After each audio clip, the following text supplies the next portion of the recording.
والله ما طلعت شمس ولا غربت إلا وأنت في قلبي. الحمد لله وكفى وسلام على عباده الذين اصطفى اما بعد. اللہ رب العزت نے ہر انسان کو 3 نعمتوں سے نوازا ہے. ایک انسان کا قلب، دوسرا انسان کا نفس اور تیسرا انسان کی عقل. 3 الگ الگ چیزیں ہیں. قرآن مجید میں، حدیث مبارکہ میں تینوں کا الگ الگ تذکرہ ہے. قلب جذبات کا مقام ہے. جذبات خوشی کے، غم کے، محبت کے، نفرت کے، سخاوت کے، بخیلی کے، یہ سب جذبات کا تعلق قلب کے ساتھ ہے.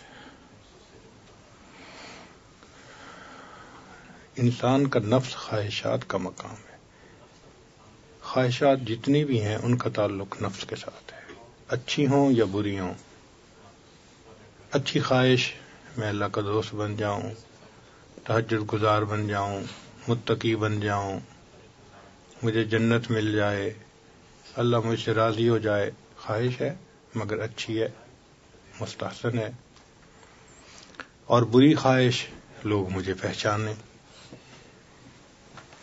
میری مرضی چلے ہر کام میں. تو خواہش اچھی بھی ہوتی ہے، بری بھی ہوتی ہے. جذبات اچھے بھی ہوتے ہیں، برے بھی ہوتے ہیں. اور تیسری چیز ہے انسان کی عقل. عقل میتھ کو پروسیسر کی طرح ایک ایسا عضو ہے کہ اس کو جو جذبہ دے دو یا خیال دے دو وہ اس کو پروسیس کر دیتا ہے. وہ پروسیسر ہے صرف، اپنا کچھ نہیں. جیسی خواہش ہوگی ویسے خیالات پروسیس کرے گا، دل میں جیسا جذبہ ہوگا ویسی سوچ سوچے گا. تو وہ ان دونوں سے سگنل لے کے اس کو پروسیس کرتا رہتا ہے. چنانچہ نیکی ذہن میں ہوگی تو نیکی کے خیالات آتے رہیں گے، برائی ہوگی تو برے خیالات آتے رہیں گے. تو اصل جو نعمتیں بنی وہ 2 ہی ہیں، قلب ہے اور نفس ہے. اور انسان کی اصلاح کے 2 ہی طریقے ہیں، یا اس کا نفس سنور جائے یا اس کا قلب سنور جائے. اور دونوں کی دلیل قرآن پاک سے. اس لیے تزکیہ نفس کا تذکرہ، قد افلح من تزکا. تحقیق فلاح پا گیا وہ جس نے اپنے آپ کو ستھرا کیا. یہ نفس کا تذکرہ ہے. وَنَفْسٍ وَمَا سَوَّاهَا فَأَلْهَمَهَا فُجُورَهَا وَتَقْوَاهَا قَدْ أَفْلَحَ مَنْ زَكَّاهَا. تو گویا نفس کا تزکیہ ہونے سے بھی بندہ سنور جاتا ہے. وَمَنْ تَزَكَّى فَإِنَّمَا يَتَزَكَّى لِنَفْسِهِ. جو ستھرا ہوا اپنے لیے ستھرا ہوا. تو یہ بھی ضروری ہے. اور دوسرا ہے قلب کا سنورنا، منور ہونا، ٹھیک ہونا. یہ بھی ضروری ہے. چنانچہ قرآن مجید میں بھی بہت ساری جگہوں پر قلب کے بارے میں فرمایا. افلا یتدبرون القرآن ام علی قلوب اقفالها. کیوں یہ قرآن مجید میں غور نہیں کرتے؟ کیا ان کے دلوں پہ تالے لگے ہوئے ہیں؟ تو دلوں کا تذکرہ حدیث پاک میں بہت وضاحت سے بتایا. ان فی الجسد بنی آدم لمضغہ اذا فسدت فسد الجسد کلہ واذا صلحت صلح الجسد کلہ الا وہی القلب. تو قلب کے سنورنے سے انسان کا سنورنا یہ بھی قرآن و حدیث سے ثابت ہے، اور نفس کے سنورنے سے انسان کا سنورنا یہ بھی قرآن و حدیث سے ثابت ہے. 2 ہی طریقے ہیں. اللہ رب العزت کی مشیت نے پسند کیا کہ انسان شروع سے نفس کا تزکیہ کریں، مجاہدہ کریں اور اللہ کا قرب پائیں. چنانچہ شروع سے لے کے تاریخ انسانیت کو پڑھ کے دیکھ لیں، نفس کے مجاہدے رہے، اس لیے کہ یہ نفس اللہ کا سب سے بڑا دشمن ہے. کائنات میں کسی بت کی اتنی پرستش نہیں کی گئی جتنی پرستش اس بت کی گئی ہے، نفس کے بت کی.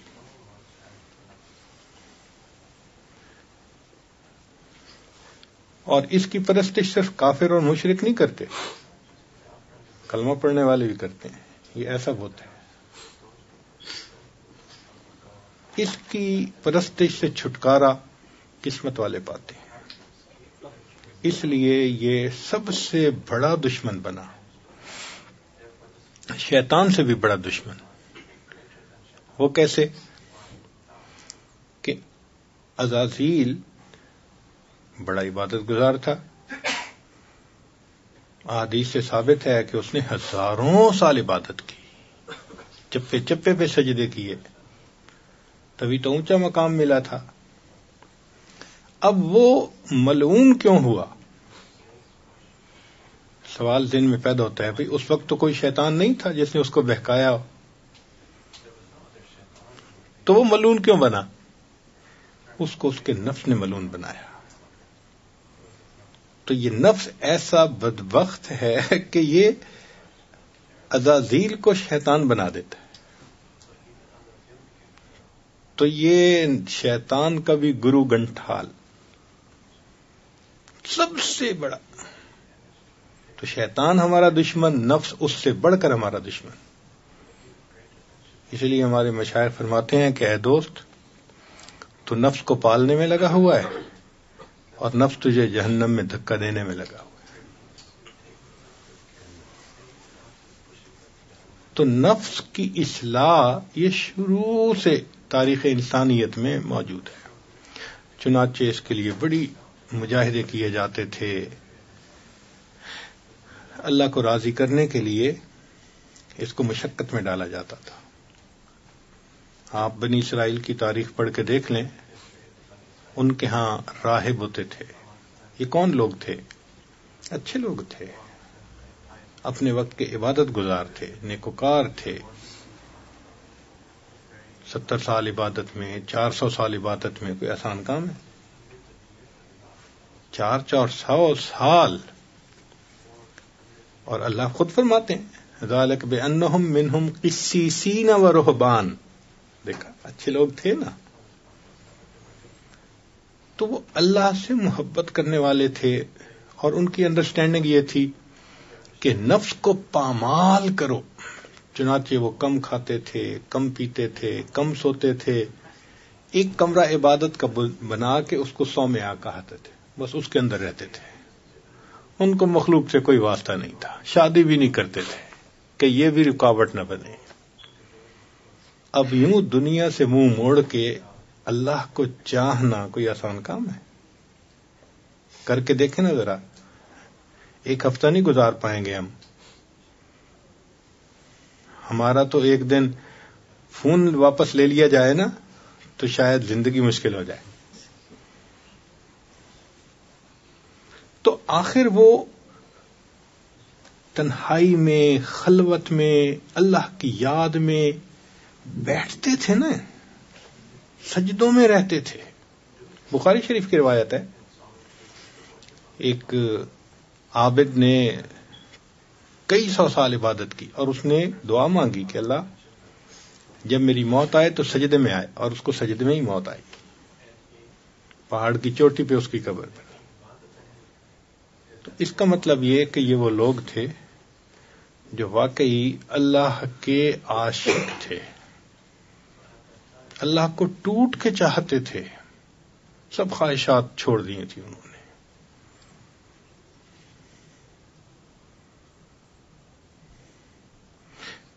مگر وہ ایک قدم اور آگے بڑھ گئے کہ یہ تو کہیں نہیں کہا گیا تھا کہ تم شادی نہ کرو، لوگوں سے رابطہ نہ رکھو، تم اللہ کے قریب نہیں جا سکو گے. یہ انہوں نے خود گھڑ لی تھی.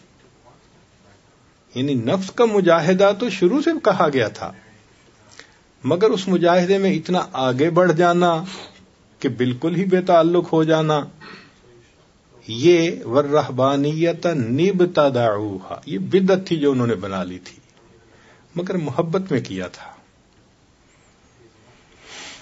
حکم نہیں تھا ان کو کہ تم ایسے رہو، حکم نہیں تھا کہ شادی کرنے سے اللہ کا قرب نہیں ملے گا، یہ انہوں نے محبت میں، چونکہ جب علم نہ ہونا تو عشق بدعت سکھاتا ہے، اور عشق نہ ہو تو علم عجب اور تکبر میں ڈال دیتا ہے، یہ دونوں لازم و ملزوم ہیں ایک دوسرے کے لیے۔ تو بنی اسرائیل کی تاریخ سے پتہ چلتا ہے، چنانچہ نبی علیہ السلام دنیا میں تشریف لائے، آپ صلی اللہ علیہ وسلم نے صحابہ کو تعلیم دی۔ چنانچہ مدینہ طیبہ جب نبی علیہ السلام تشریف لائے تو پہلا خطبہ جو دیا اس میں فرمایا کہ احب اللہ بکل قلوبکم، کہ تم اللہ کو پورے دل سے محبت کرو۔ یہ مدینے کا پہلا خطبہ ہے جو نبی علیہ السلام نے دیا، اللہ سے پورے دل سے محبت کرو۔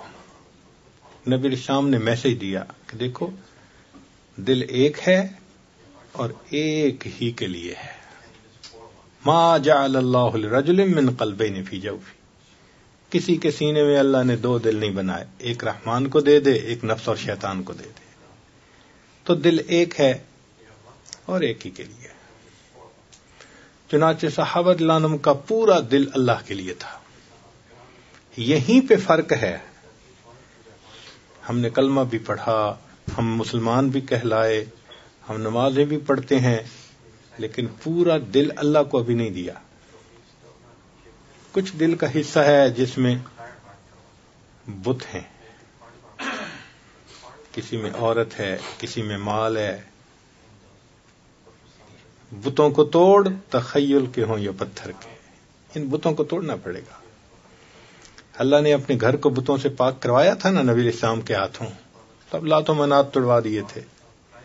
ہمیں بھی لات و منات توڑنے کا حکم ہے کہ ایک ایسا وقت زندگی میں آئے کہ ہم کہیں اللہ ترکت اللات والعزی جمیعا، سب لات و منات کو چھوڑ دیا میں نے، بس سارا دل آپ کے لیے۔ اور تصوف کی پوری محنت کا مقصد یہی ہے کہ پورا دل اللہ کو ہم دے دیں، ماں سوا کی محبت نہ رہے اس میں۔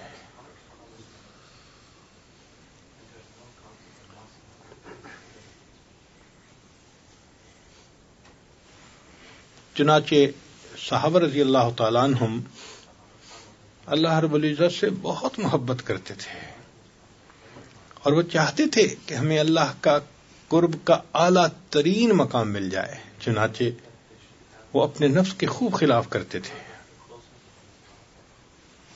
راتوں کو جاگتے تھے، روزوں پہ روزے رکھتے تھے، قسمیں کھانے لگ گئے تھے۔ تو نبی علیہ السلام نے بلا کے کہا کہ دیکھو میں تم میں سب سے زیادہ اللہ سے ڈرنے والا، سب سے زیادہ خوف کھانے والا، میں گھر میں بیویوں کے ساتھ بھی رہتا ہوں اور ایک دن کھاتا ہوں، ایک دن افطار بھی کرتا ہوں۔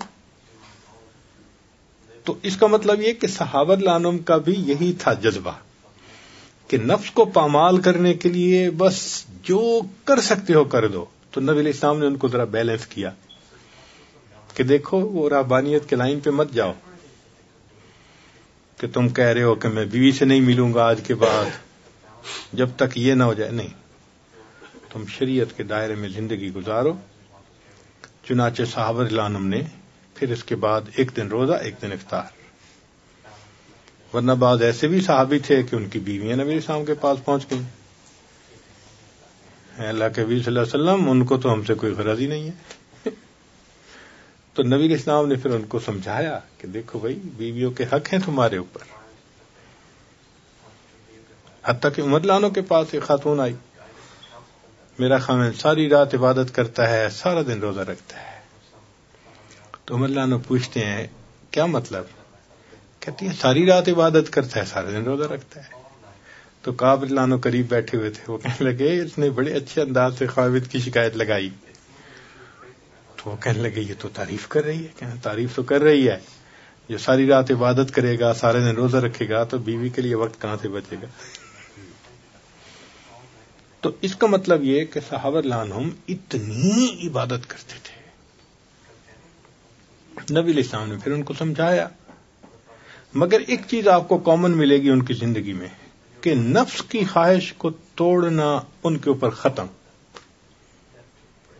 ذرا سی کوئی بات اس میں نفس کی خواہش شامل ہوتی تھی نا.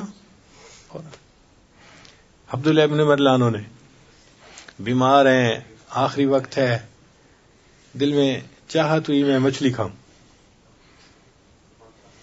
گھر والوں کو بتا دیا مچھلی منگاؤ. انہوں نے مچھلی منگائی, پکا لی.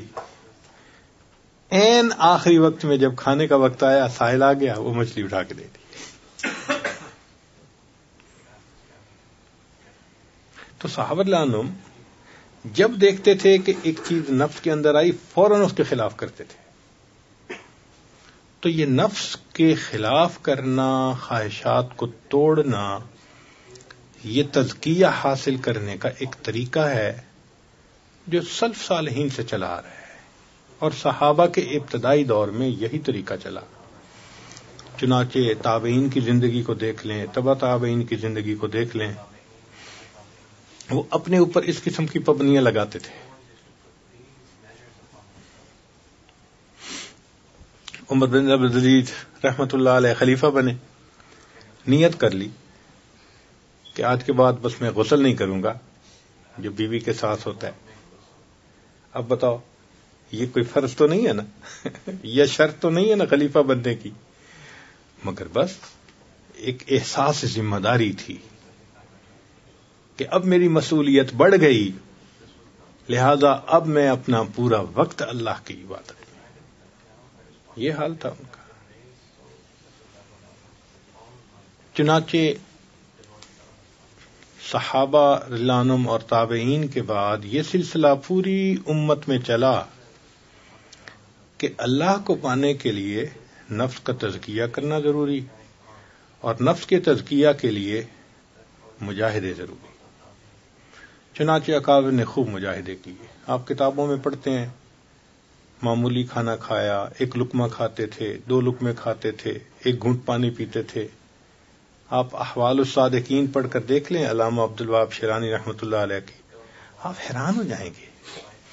وہ لکھتے ہیں کہ اتنا کم کھاتے تھے کہ ہمیں ہفتے کے بعد جا کر لیٹرین کی ضرورت محسوس ہوتی تھی, 1 ہفتے کے بعد.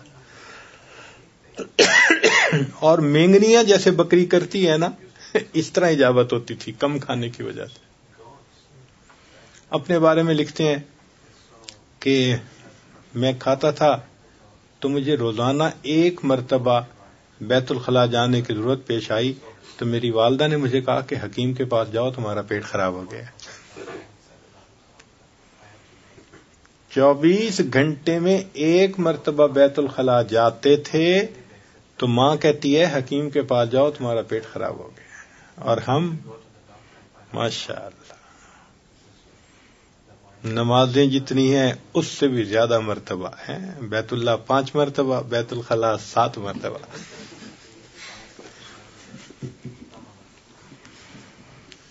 تو اس کا مطلب یہ کہ سلف صالحین واقعی بہت مجاہدہ کرتے تھے. راتوں کو عبادت کرتے تھے, عشاء کے وضو سے فجر کی نمازیں پڑھتے تھے, تلاوت میں لگے ہوتے تھے. ایک کامن سی چیز تھی رات کو جاگنا, ایک عام چیز تھی.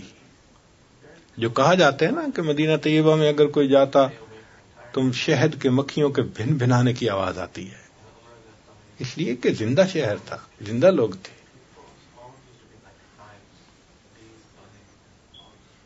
تو مجاہدہ نفس کا کر کے اپنے آپ کو شریعت کی لگام دینا اور اپنے آپ کو نیکی کے اوپر لگانا, یہ ہمارے اکابر کا طریقہ رہا ہے.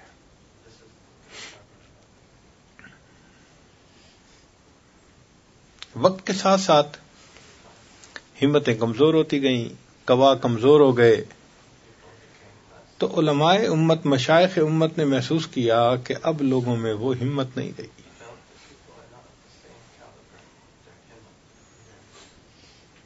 ہمارے بعض اکابر تو روزے رکھتے تھے، پانی سے روزہ، پانی سے افطار، پانی سے روزہ، پانی سے افطار.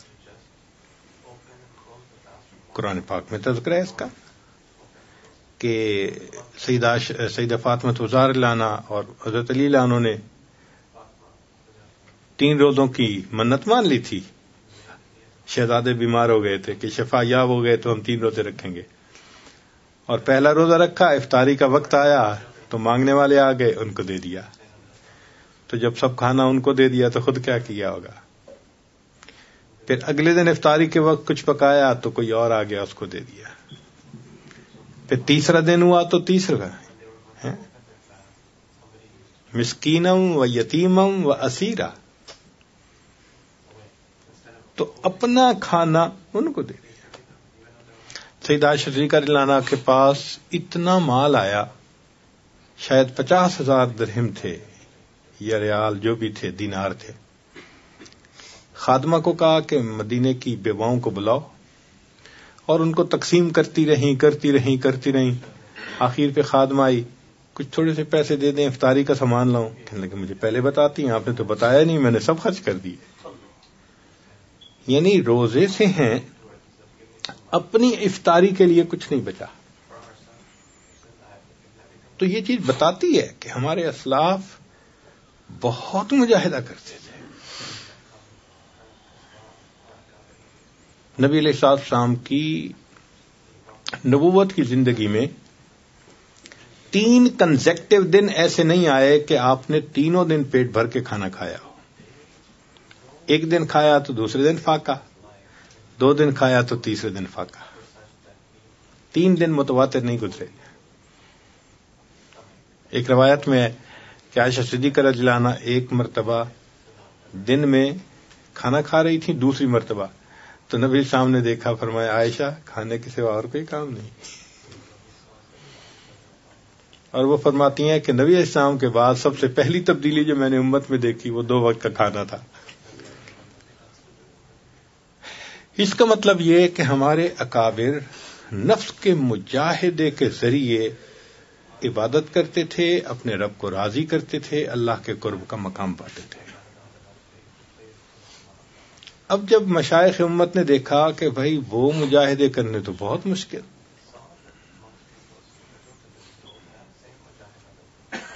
تو انہوں نے اللہ سے دعا مانگی، اللہ کمزور ہیں تو ان پر رحمت فرما دے اور آسانی کا کوئی معاملہ فرما دے. چنانچہ حضرت خواجہ بہاؤالدین نقشبند بخاری رحمۃ اللہ علیہ کی دعا اللہ کے ہاں قبول ہوئی، اور رب کریم نے ان کو ایک طریقہ ایسا واضح فرمایا جس میں نفس کے بہت مجاہدے نہیں ہیں. نفس کے بہت مجاہدے نہیں ہیں، آسان طریقہ ہے، کمزوروں کا طریقہ. وہ کیا ہے؟ وہ ہے کثرت ذکر اور اتباع سنت کے ذریعے سے اللہ کا قرب پانا. چنانچہ ہمارے مشائخ نقشبند نے لکھا ہے کہ پہلے سلوک متقدمین کے سلوک ہیں، چشتیہ، قادریہ، سہروردیہ. یہ حضرت علی عنہ سے چلے، حسن بصری رحمۃ اللہ علیہ سے آگے بڑھے، اور امت کے پہلے حصے میں خوب اس کے ذریعے سے اللہ نے اپنے بندوں کو اعلی درجات سے نوازا.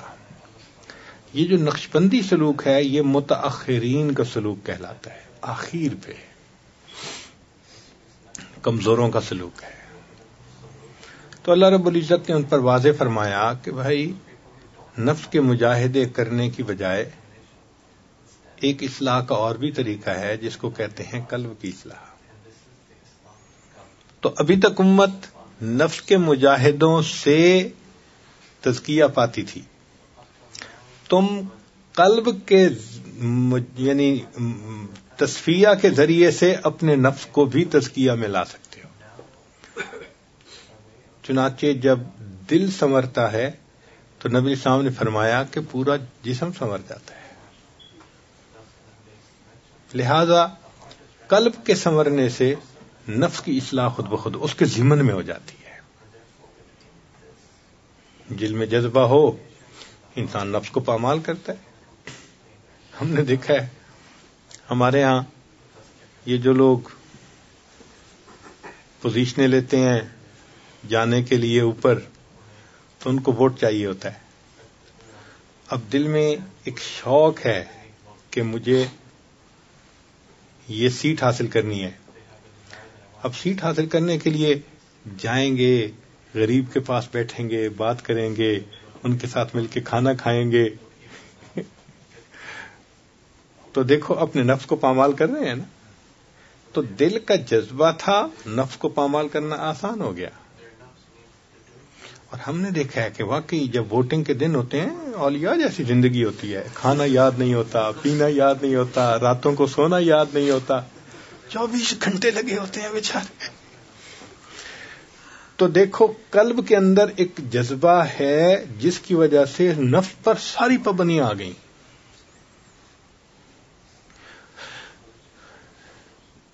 تو یہ جو متاخرین کا سلوک ہے, اس متاخرین کے سلوک میں قلب پر محنت کی جاتی ہے اور نفس اس کے ضمن میں خود بخود پامال ہو جاتا ہے. محبت چیز ہی ایسی ہے کہ محبوب کی خاطر سب کچھ قربان کر دینا آسان ہو جاتا ہے.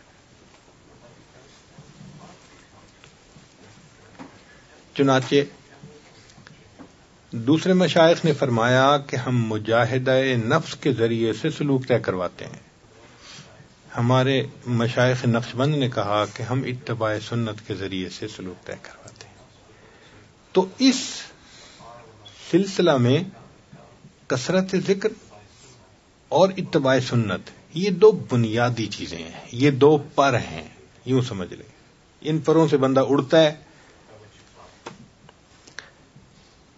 چنانچہ ہمارے مشائخ کی کتابوں میں یہ بات آپ کو بہت کثرت سے ملے گی کہ ہمارے سلوک کی بنیاد 3 چیزوں پہ ہے: کثرت ذکر, اتباع سنت, صحبت شیخ. تو صحبت شیخ تو یوں سمجھ لیں کہ سٹیئرنگ پہ جیسے کوئی بیٹھا ہوا ڈائریکشن طے کر رہا ہوتا ہے, اور اصل پر تو 2 ہی ہیں, کثرت ذکر اور اتباع سنت. اب کثرت ذکر اور اتباع سنت میں وہ مجاہدہ کھانے پینے کا نہیں ہے جو پہلے تھا. نقشبند بخاری رحمۃ اللہ سے کسی نے پوچھا کہ حضرت میں کتنا کھاؤں؟ فرمایا بھائی اچھا کھا, کام اچھی طرح کر. اگر تم عبادت کرو تو پھر جو ضرورت ہے اس کے تحت تم کھاؤ. کیا معاملہ؟ جو جانور کام اچھا کرے تو مالک اس کو چارہ ڈالتے ہوئے پریشان تو نہیں نہ ہوتا. تو فرمایا تم اچھا کھاؤ, کام اچھی طرح کرو.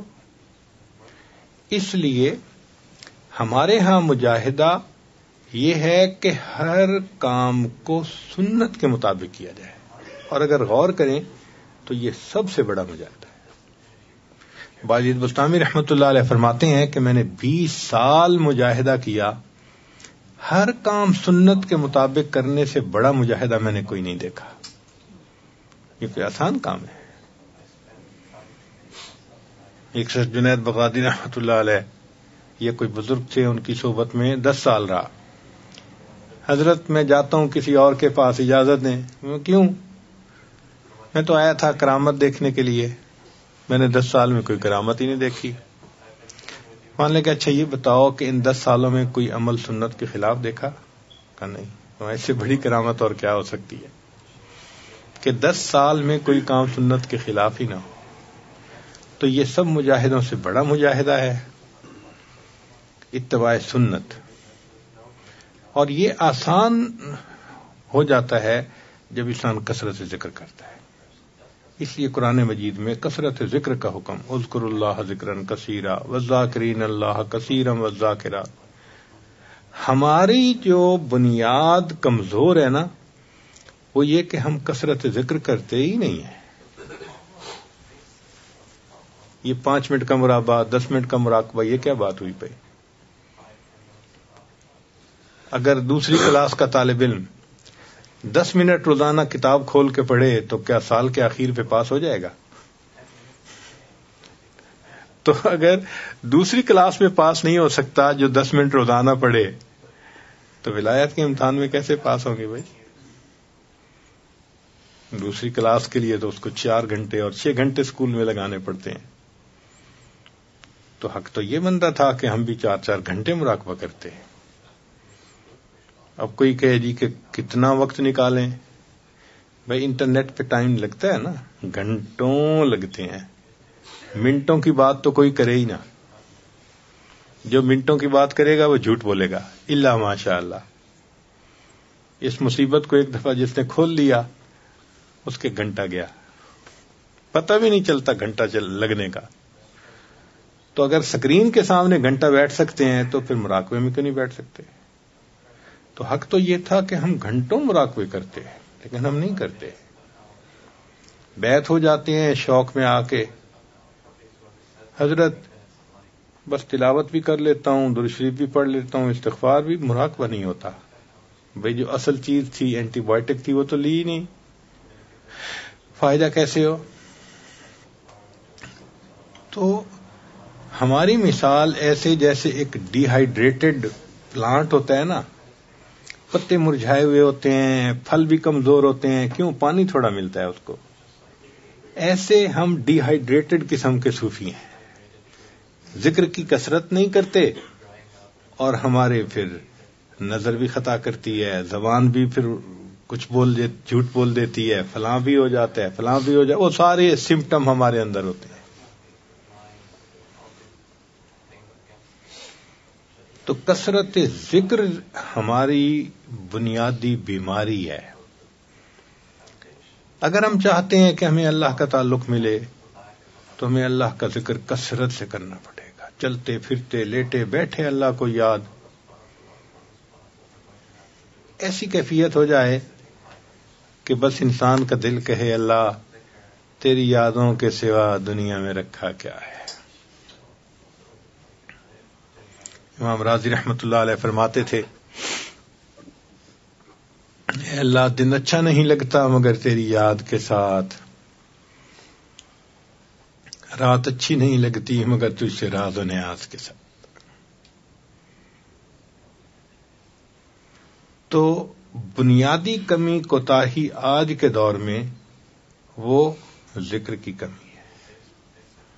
اور جو ذکر کم کریں وَلَا يَذْكُرُونَ اللَّهَ إِلَّا قَلِيلًا، ان کی علامت بتا دی، مذبذبین بین ذالک لا الہ الا ولا الہ. اور ہم بھی آج مذبذب ہی ہیں، نہ پورے دنیا دار ہیں نہ پورے دیندار ہیں. دنیا داروں کے مجمع میں جا کے بیٹھو تو وہ کہتے ہیں یہ مولوی کہاں سے آ گیا، جاؤ، وہ بھی بھگا دیتے ہیں. اور دینداروں کے مجمع میں آ کے بیٹھو تو اپنے گناہوں کو دیکھ کے لگتا ہے کہ ہم دینداروں کے مجمع بھی نہیں. واقعی صحیح بات ہے. ہمارے نفس کی حالت وہی ہے کہ دھوبی کا کتا، نہ گھر کا نہ گھاٹ کا، نہ ادھر ہے نہ ادھر ہے، نہ خدا ہی ملا نہ وصال صنم، نہ ادھر کے رہے نہ ادھر کے رہے. تو ہم اگر چاہتے ہیں کہ ہم بدلیں، اس کا طریقہ کثرت ذکر، اتباع سنت. اتباع سنت سے مراد یہ کہ ہر کام کو سنت کے مطابق کریں.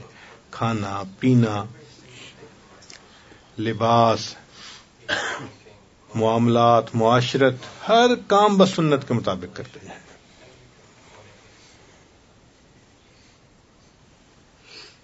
اور یہ آسان طریقہ ہے اپنے آپ کو سنوارنے کا کہ ہر کام کو سنت کے مطابق کرتے جاؤ.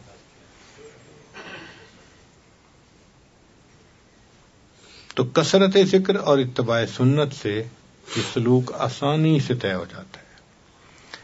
آپ سمجھیں کہ یہ شاہراہ ہے، بھاگتا چلا جاتا ہے بندہ.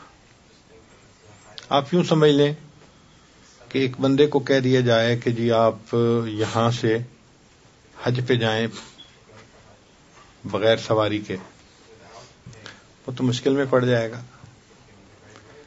چلے گا، راستے میں کھانا نہیں پینا نہیں، کہاں ٹھہرے گا، کیسے سمندر عبور کرے گا، ریگستان آئیں گے، پہاڑ آئیں گے، کھڈے ہوں گے. تو اس کے لیے تو پہنچنا واقعی بڑا مشکل کام ہے. اور ایک طریقہ یہ ہے کہ یہاں سے بندے کو ایئرپورٹ پہ بٹھا دو، چلو بھائی سعودی عرب پہنچ جاؤ.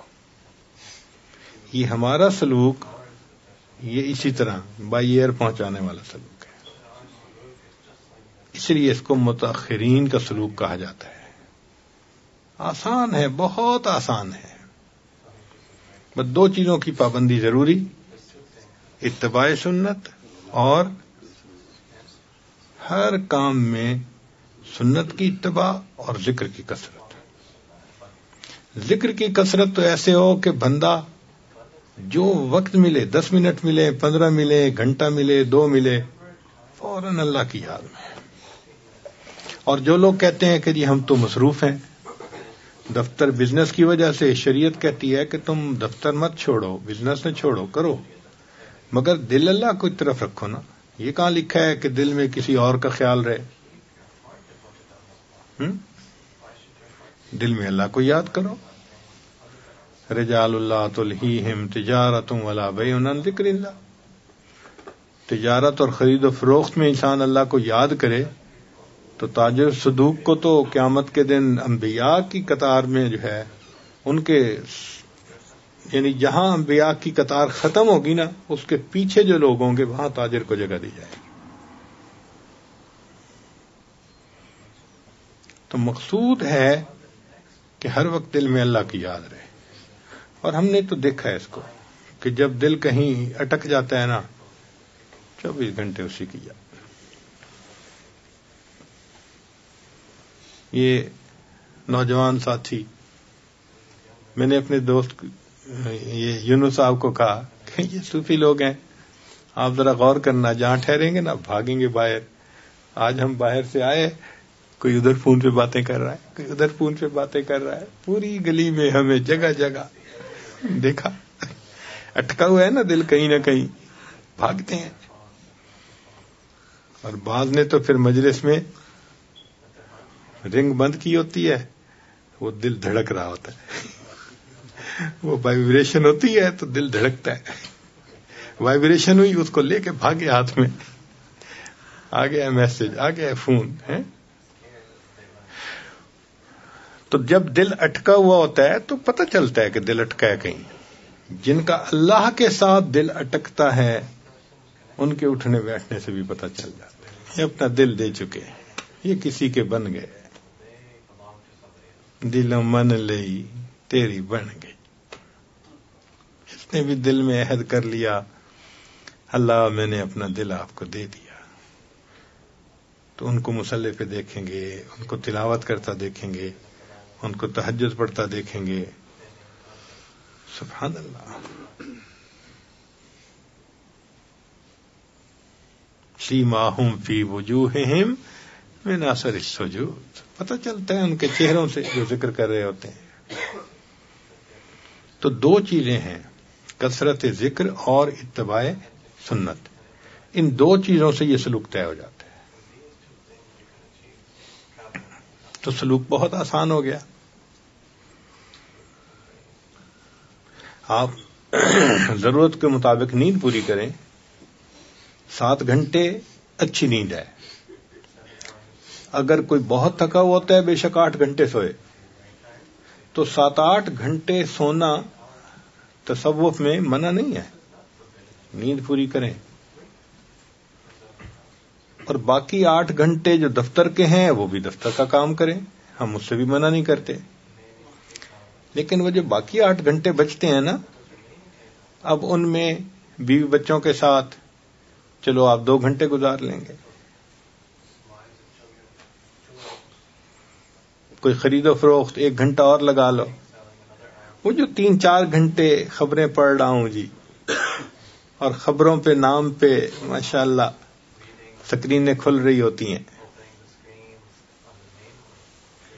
تقریر سن رہا ہوں، ماشاءاللہ شیطان بٹھاتا ہے ذرا تقریر سنتے ہیں فلاں کی. وہ تقریر سننے بیٹھتے ہیں، تصویر دیکھ کے ختم کرتے ہیں، تقریر سے تصویر پہ چلے جاتے ہیں، وہ تصویریں دیکھ رہے ہوتے ہیں بیٹھے ہوئے. یہ جو 3-4 گھنٹے ہر بندے کی زندگی میں آپشنل ہوتے ہیں نا، وہ فون پہ گزرتے ہیں، وہ ادھر گزرتے ہیں، وہ کسی اور کام میں گزرتے ہیں، اس کو مینیج کریں، بس اتنی سی بات ہے. اگر اس کو اچھی طرح مینیج کر لیں تو آپ کا سلوک طے ہو سکتا ہے آسانی سے، کسی کے لیے رکاوٹ نہیں ہے. اس بات کو اس لیے تفصیل سے بتایا کہ پتہ رہے کہ جی ہمیں کرنا کیا ہے. تو کثرت ذکر، اتباع سنت، یہ ہماری بیماری کا حتمی علاج ہے، حتمی علاج ہے.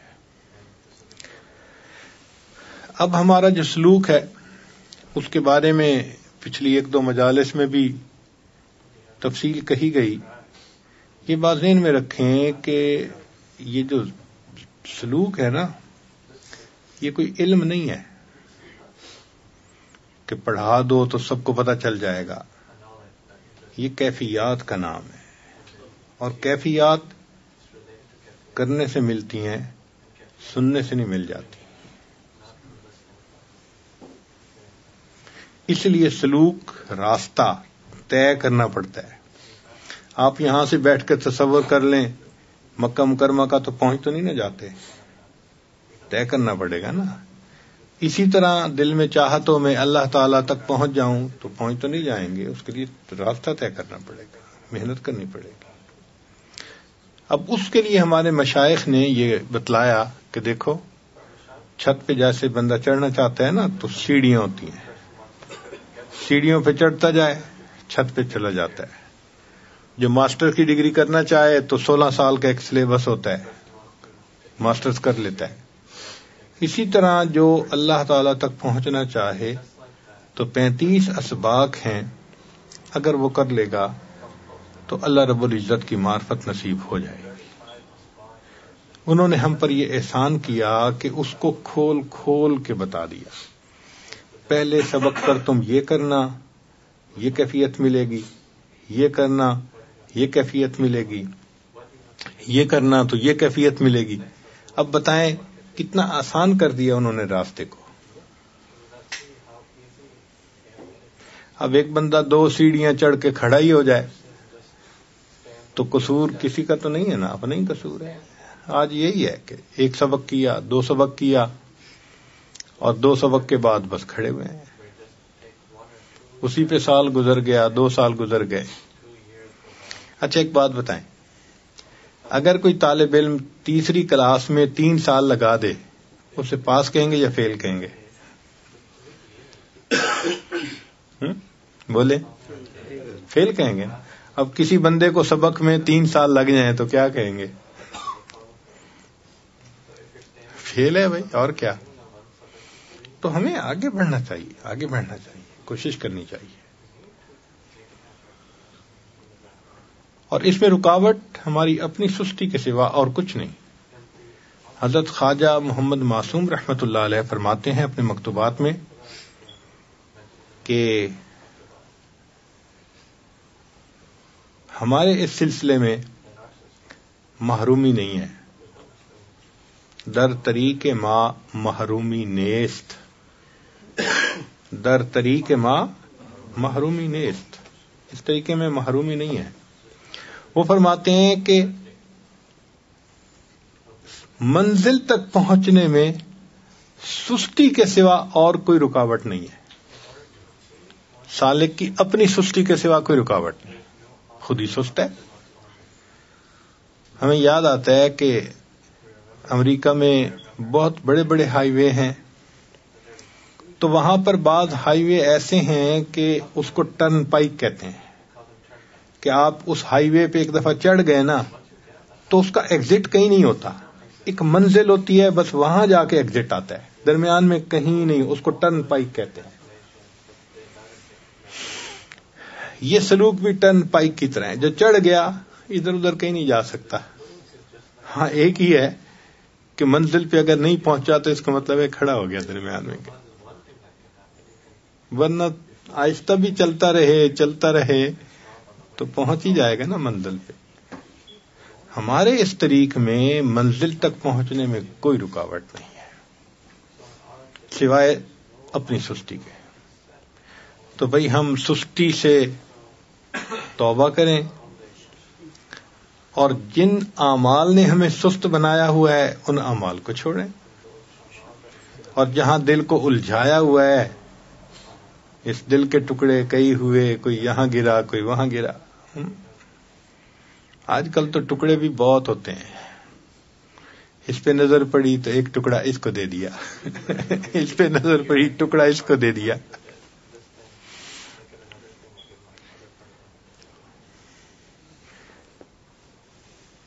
تو ہم اپنے آپ کو ما سوا میں الجھنے سے بچائیں. یہ جو انٹر انٹو دی نیٹ، اس مصیبت سے بچیں.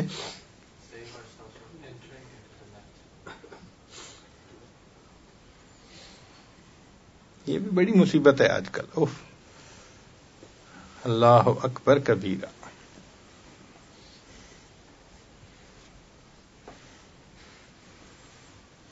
اللہ تعالیٰ نے تو زندگی اچھی گزارنے کے لیے وائف بنائی تھی، شیطان نے جہنم جانے کے لیے وائی فائی بنا دی.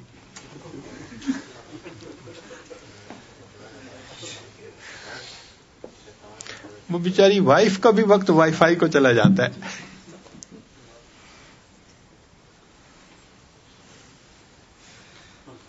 تو اس مصیبت سے بچیں. پھر دیکھیں کیفیات کیسے ملتی ہیں. اچھا، یہ کوئی نیا تجربہ نہیں ہے کہ آج کے دور میں ایک نیا تجربہ کر رہے ہیں، نہیں. یہ کام اللہ نے ہمارے مشائخ پہ کھولا، کروڑوں لوگوں کو انہوں نے اس راستے پہ چلایا، خود بھی انہوں نے اللہ کی محبت پائی، کروڑوں بندوں کو اللہ کی محبت نصیب ہوئی، اور ان کی پاکیزہ زندگی اس کے اوپر دلیل ہے.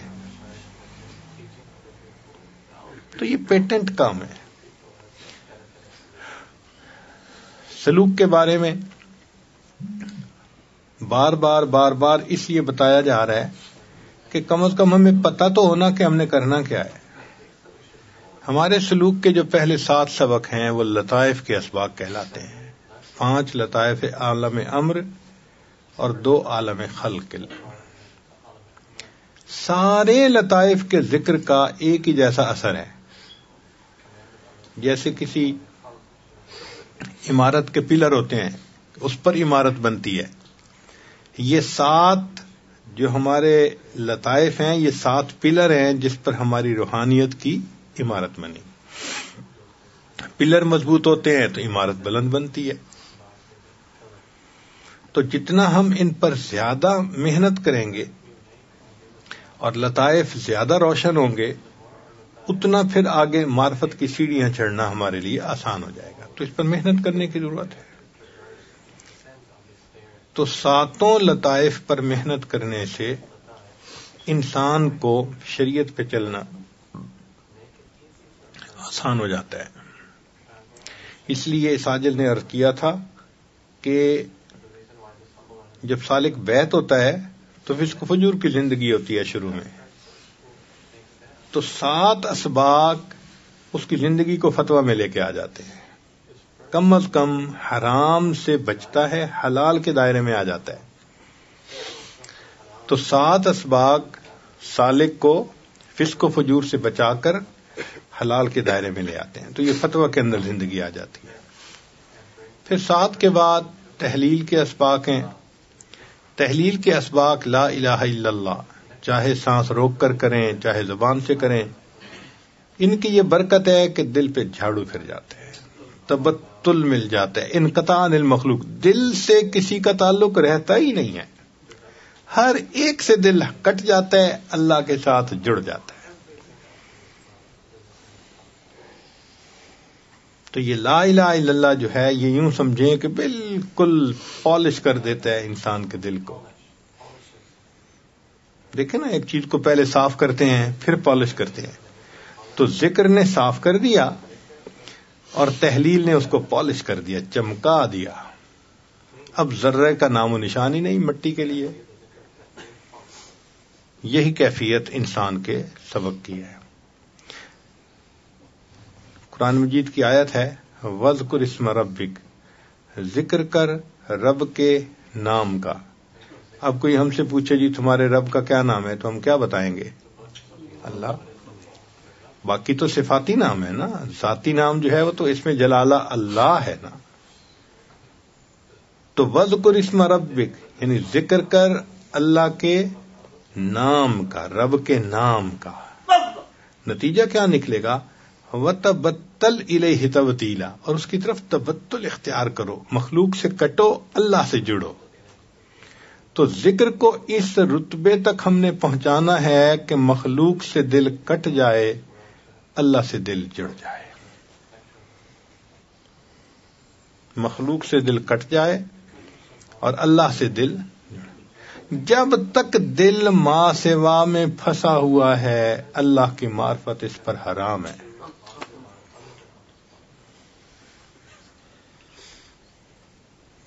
اللہ تعالیٰ شرک پسند نہیں فرماتے.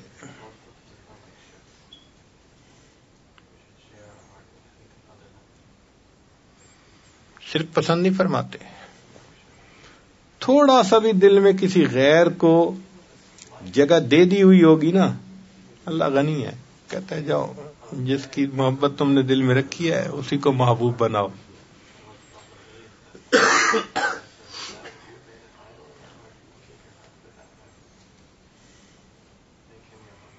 اسی لیے میسج لکھتے ہیں نا، تو جب میسج لکھنے لگے نا آئی لو یو، تو 3 لفظ ہیں، 3 دفعہ سوچا کرے. اگر تو دائرہ شریعت کے اندر ہے پھر تو ہے جائز، بیوی کو لکھا، ماں کو لکھا، باپ کو لکھا، شیخ کو لکھا. اگر تو دائرہ شریعت کے اندر ہے پھر تو ہے ٹھیک. اور اگر نفسانی، شیطانی، شہوانی وجہ سے لکھ رہے ہیں تو یہ 3 لفظ ڈرتے ہوئے لکھتے ہوئے 3 دفعہ سوچیں. ایسا نہ ہو کہ میں کہہ رہا ہوں آئی لو یو اور اللہ کہے محبت تو اس سے کرتا ہے تو جاؤ میں نے تمہیں اسی کے حوالے کر دیا، اپنے چاہنے والوں کی فہرست سے میں نے تمہیں کاٹ دیا.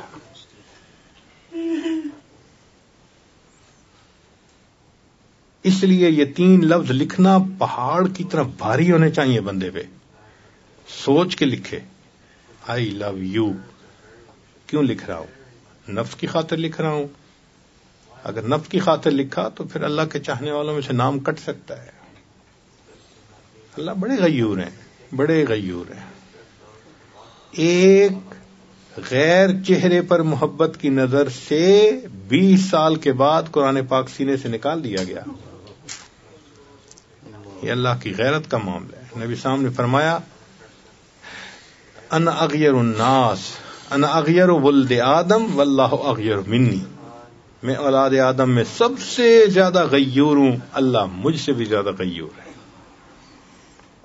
تو اس لیے یہ جو ہے نا دل پھنس جانا کہیں، وہ تو رسی سے آپ نے کسی جانور کو باندھ دیا، وہ ہل ہی نہیں سکتا. اچھا آپ اگر کسی پرندے کو 20 فٹ دھاگے سے باندھ دیں تو وہ بیچارہ پرواز تو کرے گا مگر 20 فٹ سے اوپر جا ہی نہیں سکتا. ایسے ہی ہمارا حال ہوتا ہے. ہم نے دل ادھر ادھر کہیں اٹکایا ہوا ہوتا ہے، بس وہ ایک تھوڑی سی پرواز ہوتی ہے جو ہم کرتے ہیں ظاہر داری کی، اس سے اوپر جا ہی نہیں سکتے. گرفتاری سے کھلیں گے تو آزادی سے سفر طے کریں گے. اس لیے اس پہ محنت کرنے کی ضرورت ہے کہ دل کہیں نہ اٹکا ہوا ہو. کامل اللہ کو دینا ہے، پورا دل اللہ کو. محبوب حقیقی اللہ ہے، مشہود حقیقی اللہ ہے، مطلوب حقیقی اللہ ہے. خدا بندہ مقصود من تو ہی بھرس آئے. تو دل سے یہ آواز، اس کو کہتے ہیں باز گشت. دل سے آواز سنتے ہیں نا بندہ، اس کو باز گشت کہتے ہیں. تو ہمارے سلسلے میں باز گشت کیا ہے؟ خدا مندہ مقصود من تو ای ورث آئے. تو مارا محبت معرفت ذوق شوق خود بھی دے. تو دل سے آواز آئے تیرے سوا محبوب حقیقی کوئی نہیں ہے، کوئی نہیں. تیرے سوا مقصود حقیقی کوئی نہیں ہے، کوئی نہیں. ایسی کیفیت دل کی ہو. یاد میں تیری سب کو بھلا دوں، کوئی نہ مجھ کو یاد رہے. تجھ پر سب گھر بار لٹا دوں، خانہ دل آباد رہے. سب خوشیوں کو آگ لگا دوں، غم سے تیرے دل شاد رہے. سب کو نظر سے اپنی گرا دوں، تجھ سے فقط فریاد رہے، ایسی کیفیت ہو جائے۔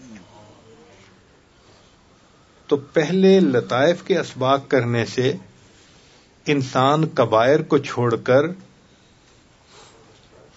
فتویٰ کی حدود میں آ جاتا ہے، اور تحلیل کا ذکر کرنے سے یہ تقویٰ کی حدود میں آ جاتا ہے۔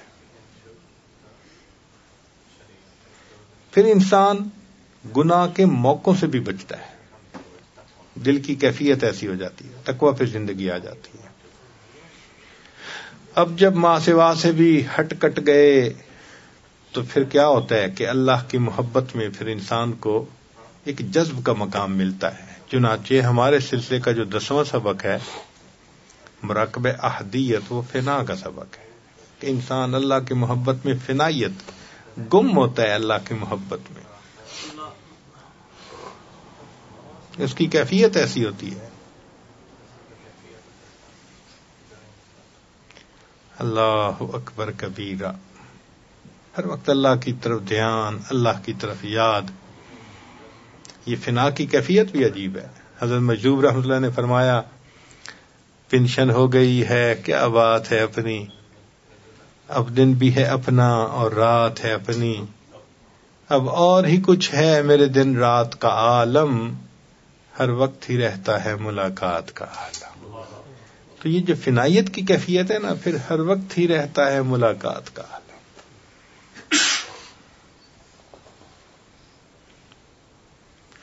وہ زندگی کے لمحے کتنے اچھے ہوں گے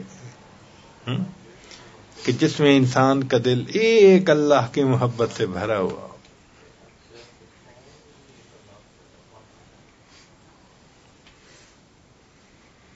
تو ابھی تک تو ہمیں اللہ کی محبت کا وہ مزہ نہیں آیا جو بندے کو بیگانہ کر دیتا ہے۔ دو عالم سے کرتی ہے بیگانہ دل کو، عجب چیز ہے لذت آشنائی۔ ابھی وہ آشنائی کی لذت ہمیں نہیں ملی، تبھی تو ہم دنیا سے بھی بیگانہ نہیں نہ ہوئے۔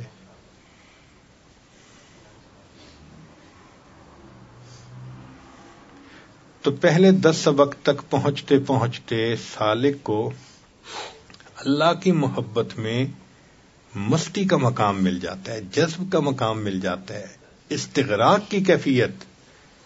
بس دل چاہتا ہے نہ کوئی مجھے چھیڑے، میں اللہ کی یاد میں بیٹھا رہوں، راتوں کو اللہ کی یاد، دن میں اللہ کی یاد۔ چنانچہ ایک نوجوان ہاسٹل میں رہتا تھا، تو وہ روزانہ 3 گھنٹے مراقبہ کرتا تھا، تو مراقبے سے پہلے 2 رکعت نفل پڑھتا تھا، یا اللہ کوئی آ کے دروازہ نہ کھٹکھٹائے، کوئی مجھے ڈسٹرب نہ کرے۔ 2 رکعت نفل پڑھ کے اللہ سے دعا مانگتا تھا کہ یا اللہ کوئی ڈسٹرب کرنے والا نہ آ جائے کہیں۔ اللہ اکبر کبیرہ، یوں اللہ کی محبت میں وقت کا پتہ بھی نہیں چلتا، ایسا لطف ملتا ہے، رہوں بیٹھا میں اپنا سر جھکا کر، سرور ایسا عطا کر دل بدل دے۔ ایک سرور ہوتا ہے، جائیے کس واسطے اے درد میں خانے کے بیچ، کچھ عجب مستی ہے اپنے دل کے پیمانے کے بیچ۔ ایک لطف ہوتا ہے، ایک مزہ ہوتا ہے، اللہ اکبر، جو اللہ والوں کو اللہ کی یاد میں ملتا ہے۔ تو یہ پہلے 10 اسباق ماں سوا سے بندے کو کاٹتے ہیں، اللہ کے ساتھ جوڑ دیتے ہیں، اور انسان اللہ کی محبت میں ڈوب جاتا ہے۔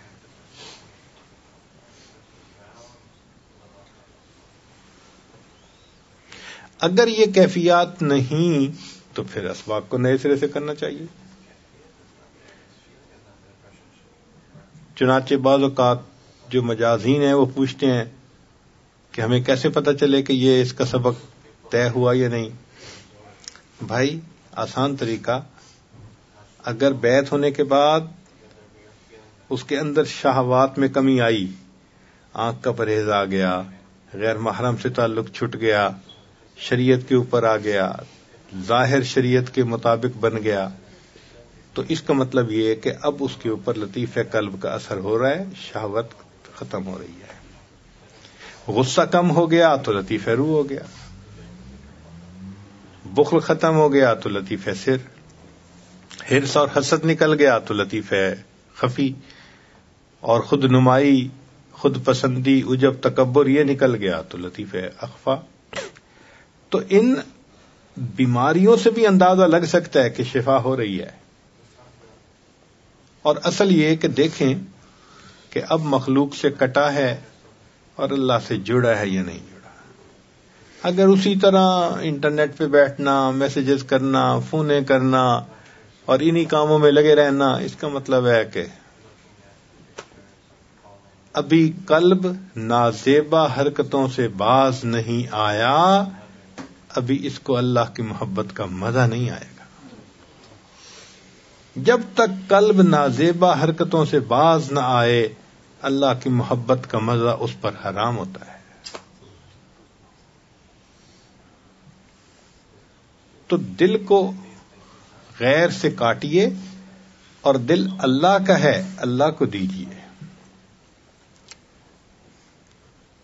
تو تحلیل اور مراقبہ احدیت کا سبق کرنے سے زندگی میں تقوی آ جاتا ہے، اور زندگی میں ما سوا سے انقطاع آ جاتا ہے، اور انسان کو اللہ کی محبت میں ایک استغراق کی کیفیت ہوتی ہے۔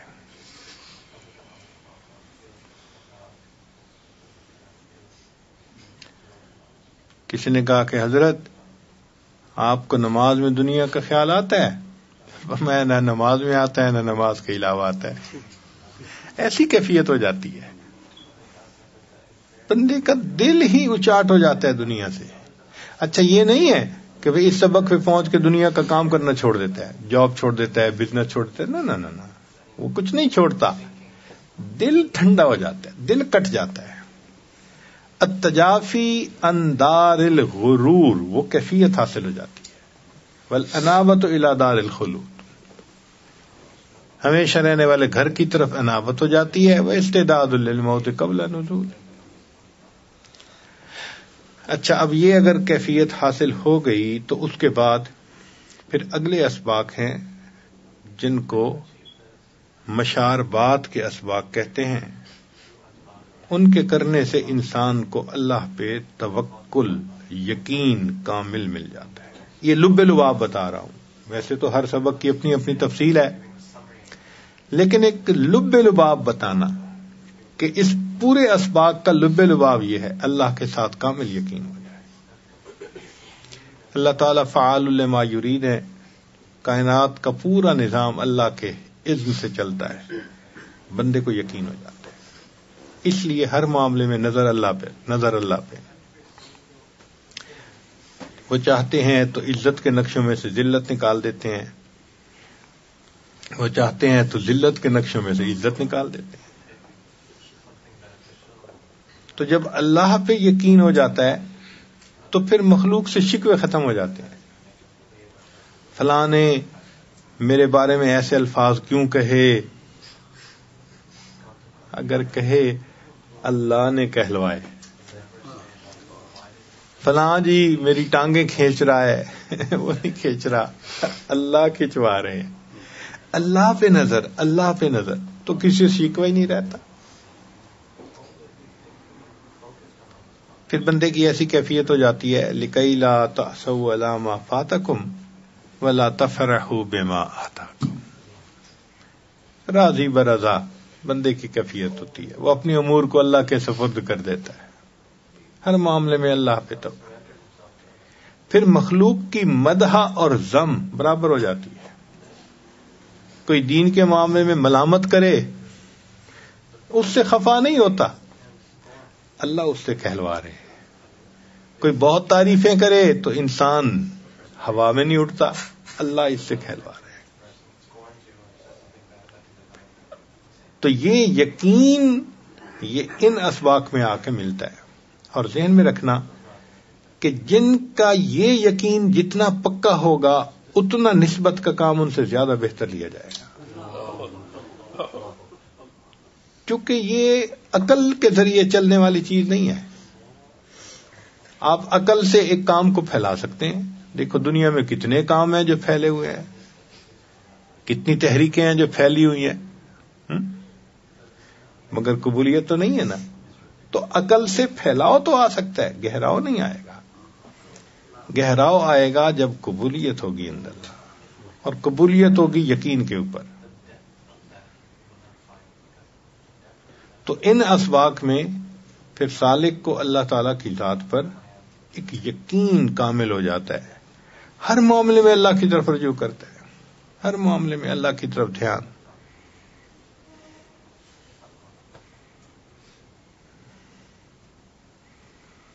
پھر اس کے بعد چند اسباق ہیں جن کو معیت اور اقربیت کے اسباق کہا جاتا ہے.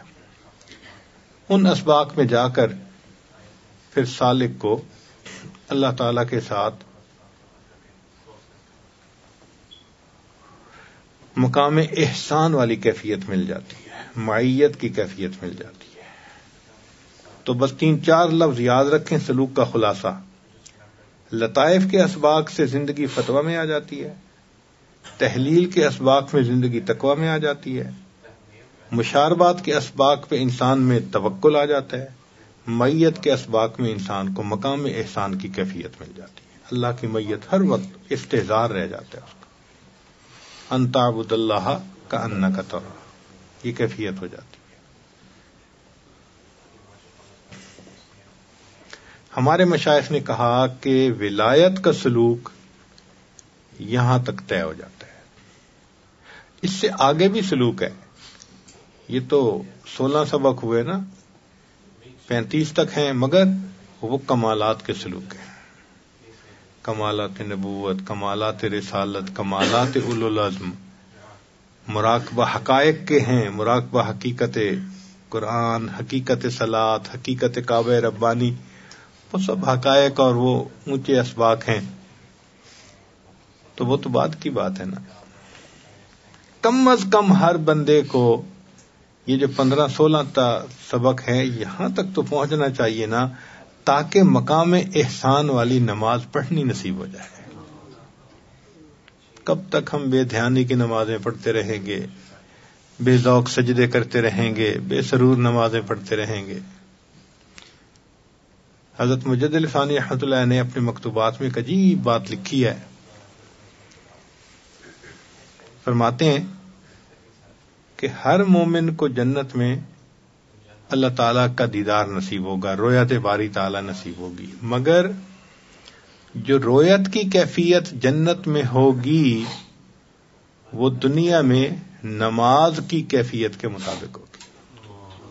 جو کیفیت دنیا میں نماز کی ہوگی ویسی کیفیت رویت کی ہوگی. پھر وہ اس کو ایکسپلین کرتے ہیں کہ جن لوگوں کو دنیا میں ماں سوا کے خیال کے بغیر نماز پڑھنی نصیب ہوگی، یکسوئی کے ساتھ، دھیان کے ساتھ، یہ وہ لوگ ہوں گے جن کو اللہ کا دیدار ہوگا بغیر کسی حائل اور پردے کے. اور جتنے دنیا میں نماز پڑھتے ہوئے وساوس آئیں گے نا، اتنے پردے آتے جائیں گے. وساوس بھری نماز ہوگی تو پردوں کے ساتھ. اب ایک ہے پردوں میں سے دلہن کو دیکھنا اور ایک ہے پردے کے بغیر دیکھنا. اب سوچئے کتنی بڑی نعمت سے محروم ہو جائیں گے اگر ہم نے اپنی نماز کو بغیر وساوس کے نہ حاصل کیا دنیا. اس لیے اس پر محنت کرنی بہت ضروری ہے تاکہ ہمیں بھی نماز مقام احسان والی ان تعبد اللہ کأنک تراہ یہ کیفیت نصیب ہو جائے. اللہ اکبر. امام ربانی مجدد رحمۃ اللہ ایک مکتوبات میں لکھتے ہیں اگر نماز نہ ہوتی تو اس دنیا میں ہمیں محبوب کا وصل کون جو ہے وہ عطا کرتا. نماز ہی تو ہے. دنیا میں محبوب کے وصل کی ایک کیفیت ہو جاتی ہے، سامنے کھڑے ہیں.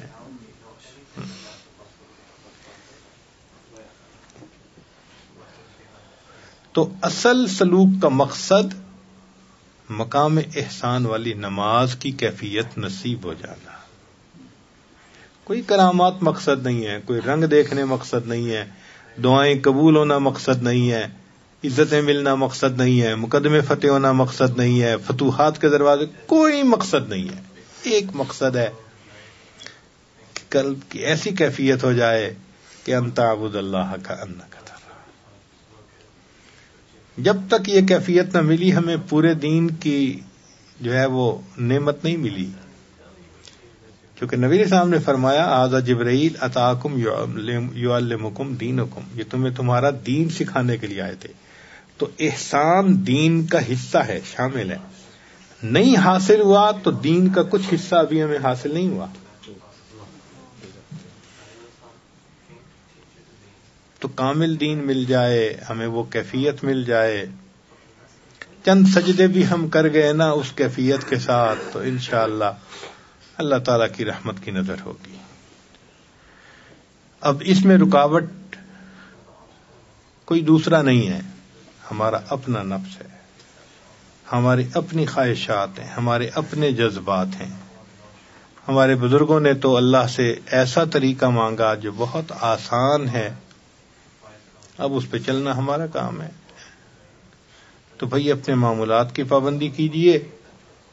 ہمارے مشائخ نے لکھا ہے من لا ورد لہ لا وارد لہ، جو ورد نہیں کرے گا، وظائف نہیں کرے گا، اس پر کوئی کیفیات نہیں آئیں گی.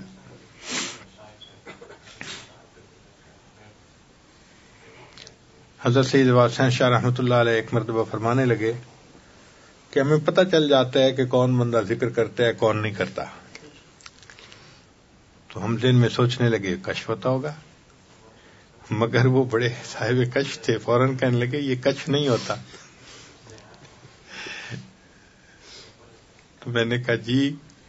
فرمانے لگے دیکھو جو ذکر کرے گا یقیناً اس پر کیفیات ہوں گی، اور جس پر کیفیات ہوں گی وہ لازماً شیخ سے رابطہ کرے گا.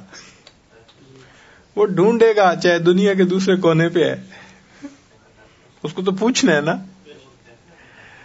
اور جس کا رابطہ ہی نہیں ہوتا 6 مہینے، اس کا مطلب کرتا ہی کچھ نہیں ہے. اور واقعی ہم نے دیکھا کہ جو اذکار کرتے ہیں، مراقبہ کرتے ہیں، ان کی کیفیات ہوتی ہیں، وہ تو ڈھونڈتے ہیں، وہ تو جہاں بھی ہو ڈھونڈ نکالتے ہیں، پوچھتے ہیں حضرت مجھے اب کیا کرنا ہے. تو کیفیت ہوگی تو بندہ ڈھونڈے گا نا. وہی لطیفہ ہے کہ بہو کو امید تھی تو ولادت کے دن قریب تھے، تو وہ ساس کو کہنے لگی کہ اچھا اب میں سو رہی ہوں تو اگر ولادت کا مسئلہ قریب آئے تو مجھے جگا دینا. اس نے کہا میں تجھے نہیں جگاؤں گی، تو سارے محلے کو جگائے گی.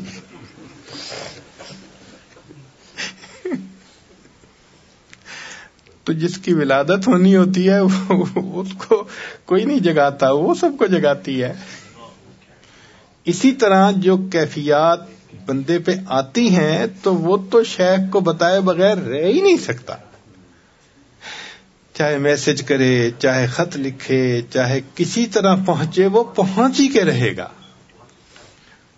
اور جس کو رابطہ ہی نہیں 4 مہینے، 6 مہینے، 1 سال، اس کا مطلب یہ کہ ورد وظیفہ کوئی نہیں ہو رہا. سمپل سی بات ہے. تو اس لیے ہمارے اس کام میں رکاوٹ ہماری اپنی سستی ہے. اب یہ ذہن میں بٹھا لیجئے کہ ہم نے ذکر کی کثرت کرنی ہے اور سنت کی اتباع کرنی ہے، اور جو کیفیات ہوں پھر ان کو شیخ سے پوچھنا ہے. راستہ بڑا سیدھا سیدھا ہے. اللہ تعالی ہمیں اپنی محبت عطا فرمائے. یہ نسبت قیامت تک چلتی رہے گی، یہ نسبت قیامت تک چلتی رہے گی. ہر دور اور ہر زمانے میں اللہ تعالیٰ اس نسبت کو پھیلانے کا بھی کام لیں گے، اور نسبت کے طلبگار بھی ہر دور اور ہر زمانے میں رہیں گے. دنیا میں لوگ ہیں آج بھی یکسوئی کے ساتھ لگے ہوئے ہیں. ہمارے بعض لوگ جب اپنے حال احوال سناتے ہیں تو دل کو خوشی ہوتی ہے. اب یہی رمضان گزرا تو کسی نے مشکل سے 1 ختم کیا ہوگا، کسی نے 2 ختم کیے ہوں گے. ایک نوجوان نے خط لکھا حضرت الحمدللہ اس رمضان میں 30 مرتبہ قرآن پاک پڑھنے کی توفیق ملی، روزے ختم. سبحان اللہ.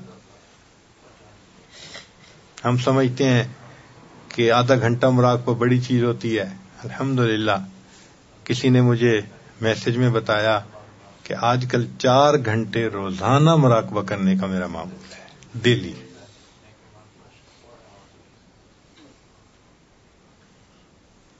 دس 10,000 مرتبہ کلمہ طیبہ کا ذکر روزانہ کرنا معمول ہے.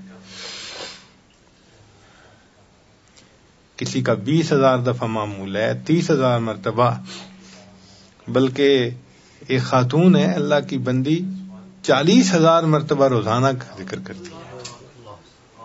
روزانہ کلمہ 40,000 مرتبہ. جو کرنے والے ہیں وہ کرتے ہیں، اپنے اوقات کو دین میں لگاتے ہیں.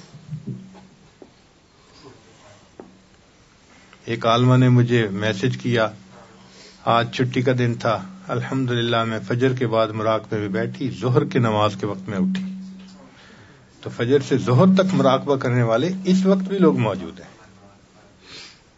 یہ نہیں ہے کہ بھئی ہم اگر نہیں کرتے تو سارے ہی نہیں کرتے، کرنے والے ہیں. اللہ کے عاشق ہر دور اور ہر زمانے میں.